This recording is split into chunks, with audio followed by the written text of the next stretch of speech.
Warga emas yang sihat dan masih berminat untuk menyambung pelajaran mampu memberi sumbangan kepada ekonomi silver di Malaysia. Dan Chancellor Perdana Universiti Profesor Datuk Seri Dr. Muhammad Mustafa Ishak berkata, ekonomi silver adalah sektor baharu yang bukan sahaja memenuhi keperluan golongan usia emas, malah memberi manfaat kepada pembangunan negara.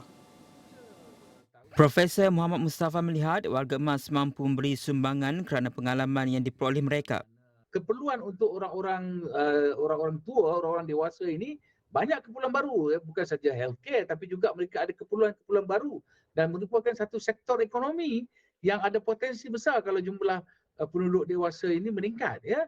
Jadi ini harus dilihat sebagai bukan satu bebanan kepada negara tapi sebagai satu potensi ekonomi yang baru, ya, kerana warga emas bertambah dari segi jumlah dia dan jangka hayat dia.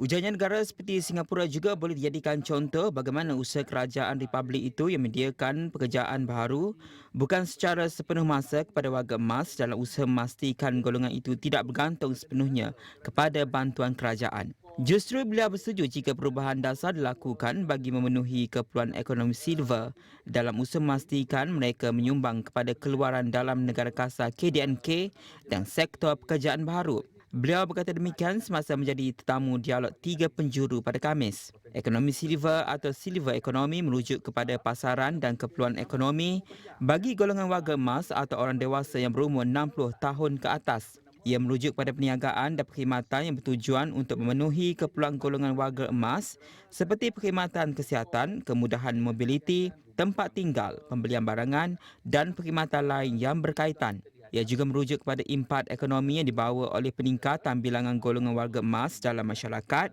yang mempengaruhi perbelanjaan dan trend penggunaan sumber ekonomi.